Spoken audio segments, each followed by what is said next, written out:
Di dunia pendidikan itu adalah orang yang pintar, cerdas. Itu yang kita inginkan. Karena satu orang pintar, satu orang cerdas itu akan membuat semua orang akan juga cerdas, pintar, otomatis dia akan kaya. Di fokus utama kita, anak-anak itu sudah terbiasa dia dengan dunianya. Di situ kita berharap mereka tidak memiliki kemampuan unggul, minimal unggul. Supaya mereka ini tidak menjadi penyumbang angka kemiskinan, tidak menjadi lagi penyumbang angka pengangguran untuk 5 tahun, 10 tahun. Dan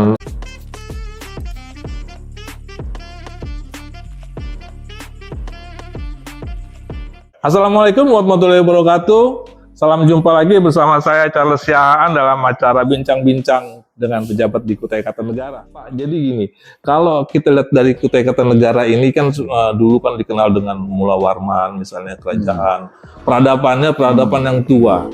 Peradaban itu identik dengan kebudayaan. Ya. Kebudayaan adalah bidang Bapak juga. Ya. Bahwa itu juga bagian pendidikan. Ada nggak sih terbersit? Kemarin kan Kutai Kartanegara, Kota Lumbung Pangan, Kabupaten Lumbung Pangan. Ada nggak terbersit? Misalnya Kutai Kartanegara, Kota Pendidikan. Ya. Apa komentarnya? Ini hubungannya dengan kebudayaan, yang mana sih nih? Ya, kalau kita bicara, Pak Bupati itu sudah lengkap program dedikasi ya, Mas. Oke. Nah, tadi misi kedua tuh sudah jelas bahwa maunya Pak Bupati melalui Kukar Idaman itu adalah mewujudkan SDM Kukar yang berakhlak mulia, unggul dan berbudaya. Ya.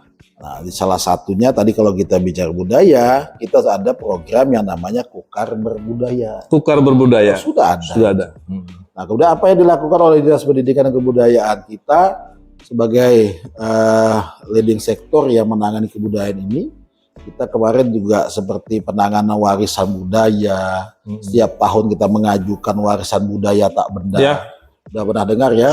Kemarin juga kan dari Dirjen itu supaya sudah ada berapa ya? Lebih daripada 10 kita punya seperti Erau itu sudah warisan budaya tak sangat benda. kuat sebenarnya. Kemarin kita 8 yang nerima KT itu 3 tuh dari Kutai Kartanegara, Mas. Semua kita usulkan. Jadi kita kemudian bagaimana kita menguatkan tentang bahasa buatan lokal, bahasa Kutai itu sudah ada perbubnya, ada perda, perbub sampai kepada kurikulumnya sudah ada. Jadi kita muati, itulah kekuatan. Karena kita meyakini bahwasannya sebuah nilai budaya itulah yang menguatkan sebuah identitas daerah.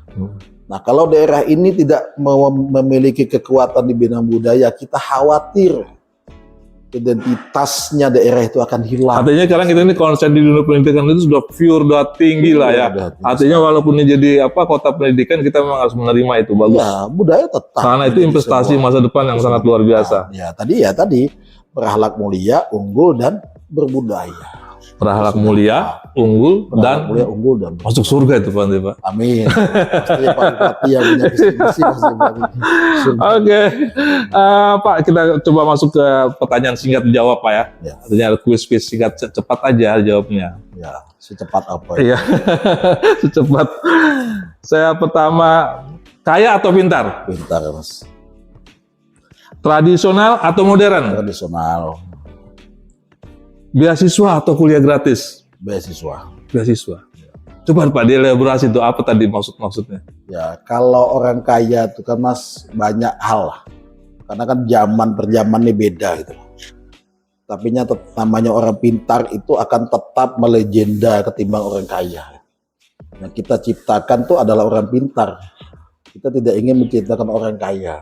Orang kaya ini kan terlalu banyak bandingan seperti apa kaya gitu kan. Iya. Yang kita ingin ciptakan itu di dunia pendidikan itu adalah orang yang pintar, cerdas.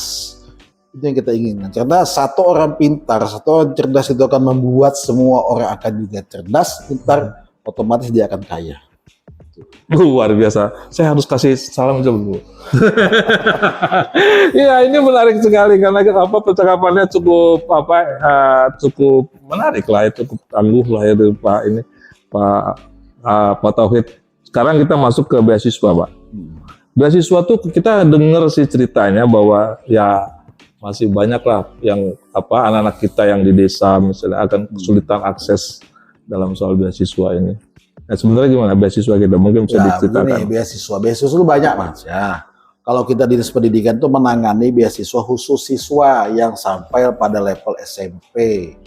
Nah, itu kan otomatis itu dia dari sekolah yang mengusulkan mana anak-anak yang memang perlu dapat beasiswa itu kan ada beasiswa prestasi, ada yang memang tidak mampu, itu otomatis sudah langsung kita berikan. Bisa dedikat ya. Itu kan kalau di level kita mungkin tidak ada problem. Ya, ini problemnya. Mungkin yang problem itu kan di level SMA, kemudian di level universitas. Betul. Nah, saya ini tidak berani terlalu jauh. Itu masalahnya. Itu kewenangannya di Kesra, bukan di kami. Karena bukan kewenangan kita. Kesra ya. Kesra, yang Kesra bagian. Cuman saya bisa sampaikan bahwasannya itu sudah disiapkan semua sampai kepada level perguruan tinggi. Ya.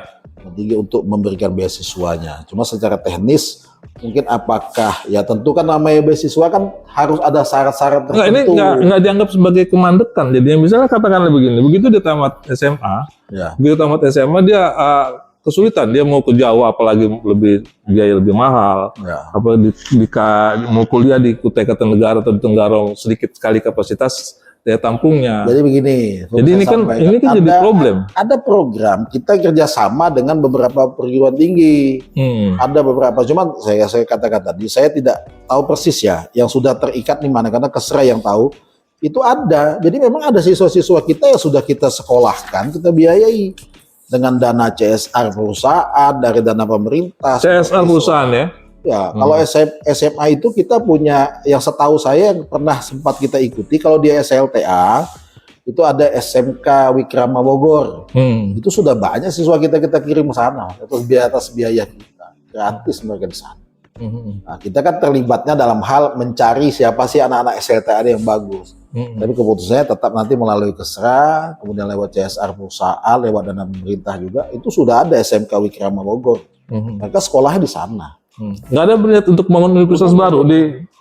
Itu agak rumit lah saya menjawabnya. Karena dinas pendidikan ini tadi kewenangannya hanya di situ, SD, SMP. Maka saya pernah bicara dengan Bu Hetipa. Bu, kembalikanlah, saya bilang. Iya. Bukan. Kenapa kembalikan saja ke kabupaten, dikasih sampai tinggi gitu. Dikasih tanggung jawab 20% sudah oke, tetapi tidak bisa membangun universitas. Kalau masuk ke tempat saya, Mas, kewenangan universitas pasti akan saya urus. Tidak bisa, kewenangan kita nggak sampai ke sana. Itu problemnya. Ya, memang harusnya, apalagi kita ini mau IKN ya, IKN. Ya, itu ini harusnya banyak perguruan tinggi yang berdiri. Harusnya, mestinya tuh harus banyak. Ya. Kenapa? Karena untuk menyambung pendidikan mereka kepada level-level yang lebih ini wajib harusnya kita punya perguruan tinggi. Nah, justru kita harus menarik orang-orang pada masuk ke sini. Saya katakan tadi kewenangan. Kewenangan itu kan rumitnya di situ persoalannya. Memang Kemendikbud ini Kementerian Pendidikan, Kebudayaan, Riset dan Teknologi, semua di situ. Tapi kewenangan perguruan tinggi bukan di kabupaten, itu masalah juga bagi kita. Karena sudah kita suarakan dan kembalikan semua ke kita. Biar nanti kita bisa bangun perguruan tinggi, itu kan daerah wilayah IKN banyak yang luas. Kita juga akan dirikan perguruan itu mestinya harus ada. Supaya nanti kota ini juga bukan hanya daerah penghasil migas, bumi segala macam, tetapi juga kita bisa menghasilkan SDM yang tangguh. Kembalikan kewenangan itu ke daerah. Wah, ini bagus juga nih kalau diserahkan. Harus suarakan itu sebagai media itu, harus sering itu. Iya. Banyak tokoh-tokoh yang harus. Iya, karena memang cocok sekali itu. Ya. Kewenangan kita harus dikembalikan. Dan semua daerah mensuarakan seperti itu. Ya. Termasuk tapi kita ini bukannya tidak percaya dengan pemerintah pusat. Pemerintah pusat itu kan terlalu banyak juga urusannya. Nah, kan yang lebih paham wilayah kita kan ya kita lah. Ya. Nah, ini kan kewenangan itu paling tidak diberikan lebih leluasa supaya kita juga bisa menciptakan sekolah-sekolah. Karena begini, seperti sekolah vokasi. Sekolah vokasi itu kan levelnya biasanya itu di level SLTA ke atas. Nah, sekarang ya saja kan kewenangan saya sampai di SMP. Kita mau bangun vokasi seperti apa? Iya. Kan agak ribetnya di sini nih. Ribet. SMP kita nggak mungkin bikin vokasinya, Mas. SLTA bisa jadi vokasi, tapi kan tidak. Vokasi itu kan selevel SMK seperti itu kan. Nah, ini kewenangannya. Sementara kita nggak sampai di level situ. Nggak sampai level situ. Nah, makanya kita akhirnya kirimlah mereka ini ke Wikrama, SMK Wikrama Bogor segala macam ke sana akhirnya. Oke, sekarang kita coba di terakhir Pak, soal tahun 2024 lah rencananya kita ini apa nih di Dinas karena anggaran sudah 2,5 triliun. Iya, yang jelas kita akan fokus. Maka saya katakan kepada Mas Charles bahwasanya pendidikan itu banyak, Mas. Kita bicara nih dari urusan paling kecil ini ya. Makanya saya katakan tadi kita sudah nyusun roadmap pendidikannya. Ya. Karena kan peta jalan ini, saya kan baru 2 tahun di sini. Kita tahun pertama masih banyak yang harus kita pelajari, kita benahi. Tahun kedua ini kita sudah mulai masuk membuat sebuah peta jalan. Karena sekali lagi nanti roadmap yang kita buat itu bukan miliknya Dinas Pendidikan, tapi roadmap itu adalah milik Kutai Kartanegara. Semua stakeholder terlibat. Jadi kita akan menyusun roadmap itu, nanti dari roadmap itulah kita akan membangun peta jalannya Kukar sampai 2029, 5 tahun ke depan. Fokus kita tetap bahwa kita ingin menciptakan SDM di Kutai Kartanegara ini yang unggul, berakhlak mulia tadi, unggul dan berbudaya tadi. Ditambah juga perlu kita pahami bahwa ke depan 2030 selalu didengung-dengungkan. 2045 malah nanti. Bukan, 2030 kita akan menghadapi bonus demografi, Mas. Bonus demografi. Bayangkan kita Termasuk di Kutai Kartanegara. semua Ya. secara nasional, secara dunia dikatakan hal-hal seperti itu. Berarti apa? SDM yang produktif itu akan meningkat, menumpuk di tahun 2030. Sedangkan kita harus menyiapkan lapangan pekerjaan segala macam. Nah, ke depan 2024 ini kami akan fokus bagaimana membekali anak-anak ini. Minimal dia memiliki life skill-nya. Makanya tadi sekolah harapan saya Google itu untuk membuka mereka, mewacanakan mereka membuka. Dengan mereka terakses secara bagus dengan sistem digitalnya.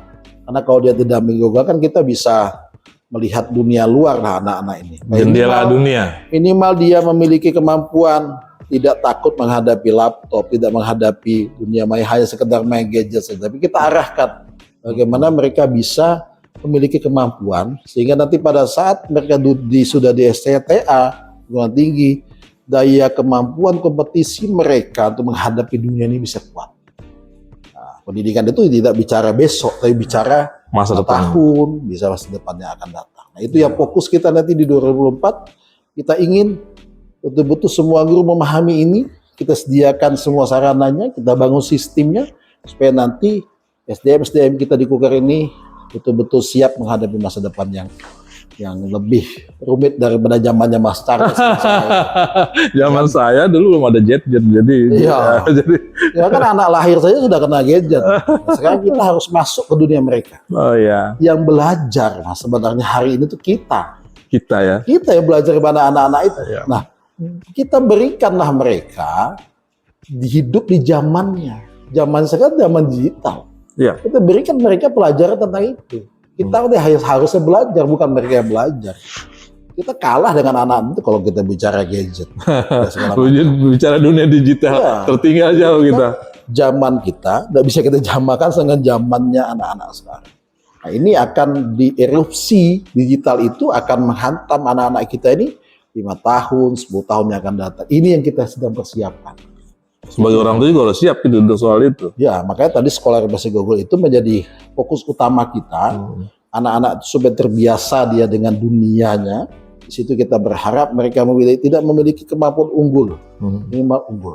Supaya mereka ini tidak menjadi penyumbang angka kemiskinan, tidak menjadi lagi penyumbang angka pengangguran untuk 5 tahun, 10 tahun Dan yang datang. harus unggul. Sekarang kompetisi sudah terbuka Iya. di depan mata. Tapi yang kuncinya tetap adalah membangun karakter. Membangun karakter. Makanya sekolah itu jangan hanya bicara SD, SMP, SMA. Dari PAUD-nya sudah diajarkan tentang bagaimana dia membangun karakternya. Karena karakter anak itu kalau kita salah menanamkannya, kita khawatir nanti sampai di 5 tahun, 10 akan datang, Kejeblos dia. kelemahannya akan ada di karakternya dia.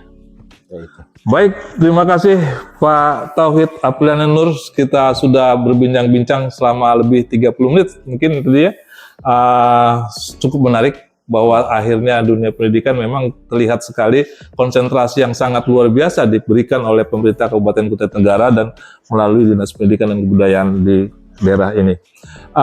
Saya kira terima kasih kepada semuanya yang sudah membantu pekerjaan kita malam hari ini untuk berdiskusi panjang dengan Pak Tauhid Apriliana Nur, Kepala Dinas Pendidikan dan Kebudayaan Kutai Kartanegara. Saya ucapkan terima kasih. Selamat malam Pak. Wassalamualaikum warahmatullahi wabarakatuh. Waalaikumsalam. Sekarang kompak dulu Pak. Mulai sibuk-sibuk sekarang. Nggak boleh simbol-simbol. Oke.